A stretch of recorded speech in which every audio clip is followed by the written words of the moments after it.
And God said, no.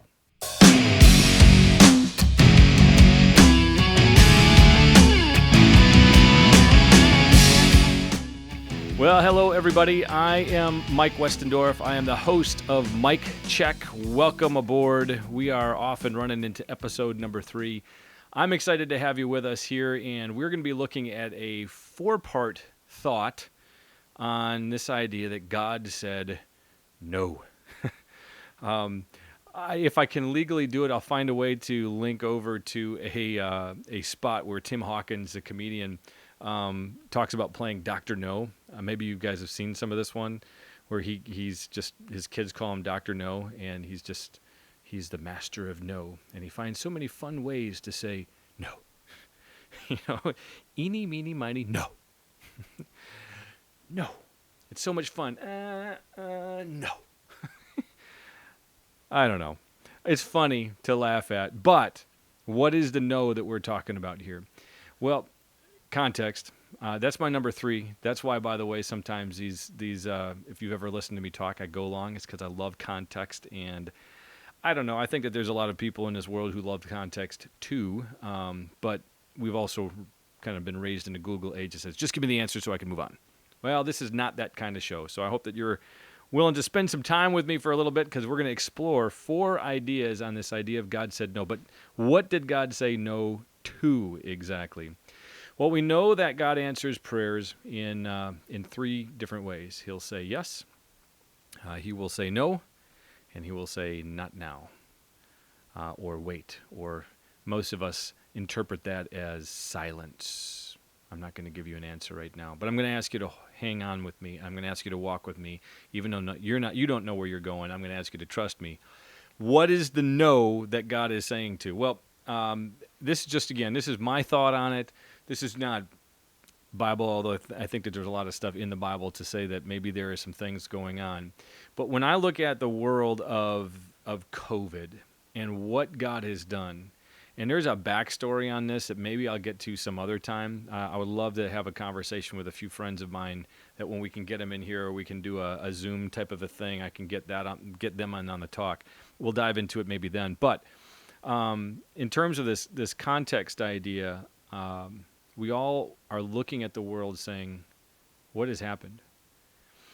For a global event, and I mean, politics are global, the internet is global, so there's a lot of things that are global, but to have the kind of impact globally across all communities, across all nationalities, across all races, what COVID and this pandemic has done is breathtaking. And the things that are stirred up and happening, and then you bring into this questions of economics, and you've got politics, and you've got internal struggles within the church, mask or do not mask. I mean, who knew that would have become such a splinter and thorn in the side of the church, to try to get people to be united and submitting to one another, and yet it's really, really hard. And then you put on top of all of that the crying out for a conversation on race relationships in our country. And I just see the fingers of God on this. And every time, it just seems to me that every time that we think, okay, COVID's not in the media so much anymore, thank goodness, it flares back up again, and we get threatened to be shut down again. Every time you think that perhaps the protest piece of things is starting to simmer, at least the intensity of it, so that we can start maybe talking, it flares back up in very dramatic and very painful realities. And it's almost like God is just saying, no, I'm not going to let this die. You guys have some stuff to do. And so the no that God is saying is to all of us who have said, I just want it to get back to normal. Yeah, you can put that back in big capital letters. Can I get an amen? I just want it to go back to normal. And yet I thought about this more and more and more and more. Who wants it to go back to normal? Oh, well, people whose lives were going really well before, and now they're not as good. People whose lives weren't challenged before, and now they are challenged in a very in-your-face way. There are whole groups and communities who are saying we do not want this to go back to normal because normal was terrible for us. We're praying for a new day, and could this be perhaps the answer to a prayer for a new day? I just have a feeling that in the internet age that we live in, pushing the church online, so many people have been resistant to doing ministry online. Could we really have community? Can you and I have a conversation just like this? Can you interact with me? Can we have a conversation? Can this video spur a conversation in your circles around God's Word? And can God's Word reach to the ends of the earth? Well, how's it going to get there? Well, again, it's one of those things where me as a Christian, I'm sometimes afraid to be able to share with my neighbor that I love Jesus. Well, if we're not going to do it, God's going to move heaven and earth that all of the world would hear of the gospel message. And is that what's happening here? So we're going to do a 4-part series, because you don't want to listen to me talk forever and ever and ever, on why I think God is saying no to our request and our prayer for those of us who are saying, can I get it to go back to normal? I just want it to go back to normal. And so today we're going to start off with this idea. Number one is that God wants to be our highest authority in our God in life. So I'll be writing this down. I'll have a blog form on these as well, but I want to kind of keep my notes in front of me because I think that this is a really important idea. I'm a scientist. No, I'm not a superstar scientist. I'm an operational meteorologist. I studied it for 4 years. I did some post-undergraduate research. I work with some very phenomenal minds, some fantastic researchers, and I've learned some things from them. And I appreciate having a scientific background. It makes me think in a certain way. And again, I'm no expert in anything, but it helps me see some things. I've been thinking about this idea of who is our highest authority. Who's your highest authority? I talked last time about this idea, and you have to get Luke's book. It's called Your Life Has Meaning by Luke George Thompson. He's a pastor with a philosophy degree. He's up in Canada right now, but I'm halfway through it, and I love the way that he begins this idea, helping us differentiate between this picture of Ecclesiastes, where Solomon's writing about under the sun. The world is playing out without a thought of God, and yet that's not how we were created. And if, in fact, you pull God out of the equation, there are certain outcomes that will happen, and the biggest one is that life is meaningless. It is God who ultimately gives it the arc and the epic storyline, the meta-narrative that we all actually identify with, but we oftentimes are resistant because our sinful nature wants to be God and wants it to begin and end with me. That means meaningless is the way that the author of Ecclesiastes, the way that Luke is arguing for it too. So coming back to this idea of highest authority, if we have no God that is our highest authority, where do you go when you have a problem? So let's give some examples. So my car broke. We spent a lot of money this summer, so much so that Tom Berger, our buddy at Berger's Car Care in Milwaukee, he finally just said, you know what, we'll recharge your AC for nothing. You've been here too much this summer because we've been there a lot. If something is wrong with my car, I have to go to a higher authority. It is beyond my authority to fix it, and so I have to go to somebody else. If you are sick and you've done all the basic prescription stuff that you can do, the home remedies, you have to go to a higher authority, and you have to go to a doctor. And if that doctor doesn't know what's wrong with you, you get referred to another higher authority. If you're a teacher, and if you're a student, and you're learning a subject, you may have some very basic ideas. I mean, I knew some very basic 100-level stuff of meteorology, but once I dove into synoptic meteorology and saw the equations in motion and math in motion, oh my goodness, did I need a higher authority. How do you derive the hypsometric equation? How does that happen? I had to go to a higher authority.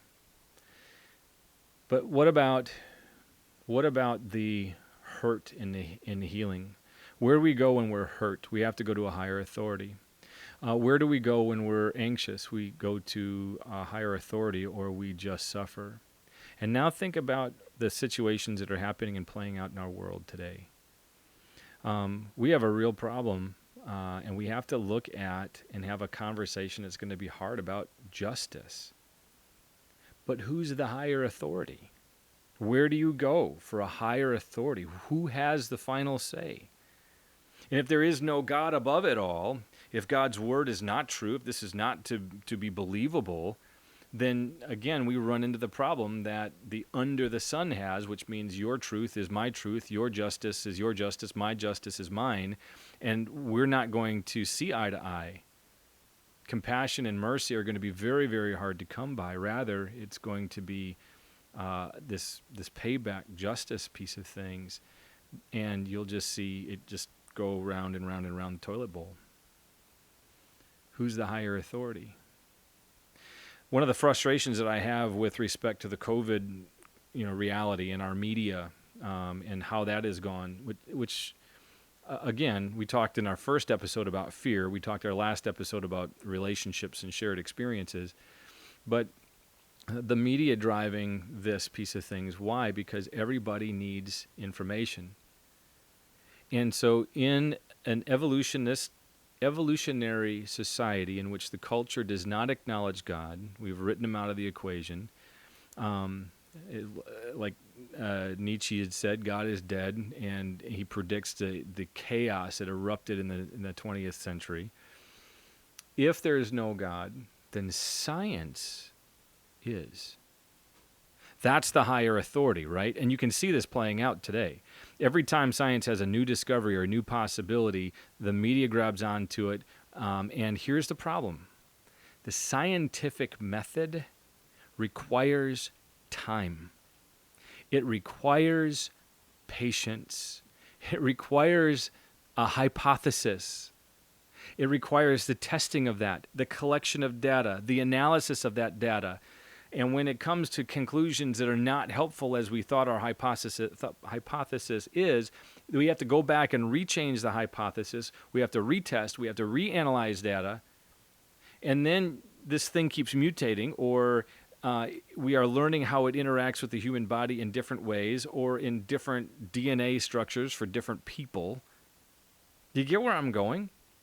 And one of my mentors has reminded me, Mike, that science is self-correcting if it's being done with integrity. In other words, there's not a whole bunch of money saying, well, we'd kind of like you to go in this direction. We'd like you to find these results. If science is being done with integrity, it is self-correcting. You will continue to go through the process, and eventually you'll get to the truth. And this happens in some of the best science that has ever been done. But it requires time. And in an age where we don't believe in a divine being who holds our identity and our life and our future and our hopes in his hand and has given us a prescription for what human life is actually supposed to be life, when we toss that, science becomes the highest authority. And right now we're asking science to do something it cannot do, which is to give us the answer so that we can go back to normal. What are some things that God has to say about it? Well, there's a couple places that I think are important for us. We look at, let's see here, this picture of God's desire for us. He designed humanity. He knows where we're going. He knows the trajectory of life under the sun. And he knows the trajectory of life when you're connected to him above the sun, if you will, when we look and keep our eyes above, focused and fixed on the cross of Christ. And in the Old Testament, I love the picture of God's example of being the highest authority. And it's that picture of the pillar of fire at night and the cloud by day, right? So he would lead them on.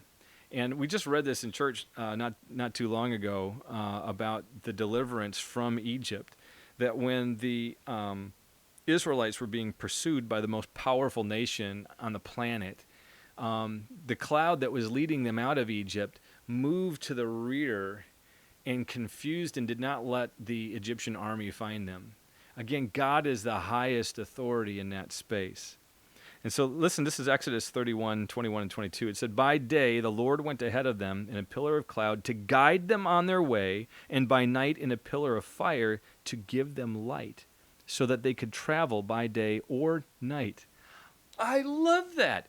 I could think about it this way, that God has given us his word so that regardless of the season in life you are in, he is going to be able to guide you. Neither the pillar of cloud by day nor the pillar of fire by night left its place in front of the people. Why has God said no to our, can I just get back to normal? Because our normal was not healthy in so many ways. And right now I'm just talking to us, to the Christians. If you're not a Christian, I'm grateful that you're here. I hope this might be insightful, and if you're trying to figure out why do these people think the way they do, maybe this will help a little bit. But talking to Christians right now, when you look at and you hear the stats that the divorce rate in the Christian church, in the Christian community, is as high as it is in the secular community, when pornography addictions are about the same, when we are running into the kinds of petty grievances, when we struggle to identify and really look hard at the hard questions that our society and our culture is asking us, things like the privilege that we have that we don't even know about, being a white person in America's history. I mean, these are the kinds of things that I don't have all the answers for that, and I haven't worked through all of the math on that and understood it, but there's something we've got to go and dig, and yet we're so resistant to that.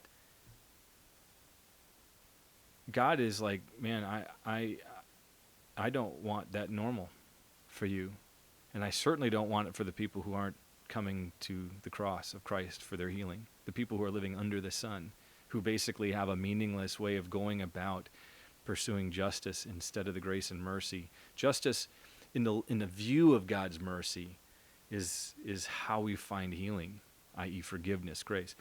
There's another place, the psalmist will say it this way, again with this idea that God wants to be our highest authority. Where can I go from your spirit? Where can I flee from your presence? This is Psalm 139. If I go up to the heavens, you are there. If I make my bed in the depths, you are there. If I rise in the wings of the dawn, if I settle on the far side of the sea, even there your hand will guide me. Your right hand will hold me fast. If I say, surely the darkness will hide me and the light become night around me, such gospel here, even the darkness will not be dark to you. The night will shine like the day, for darkness is as light to you. So God's presence is with us every day, all day.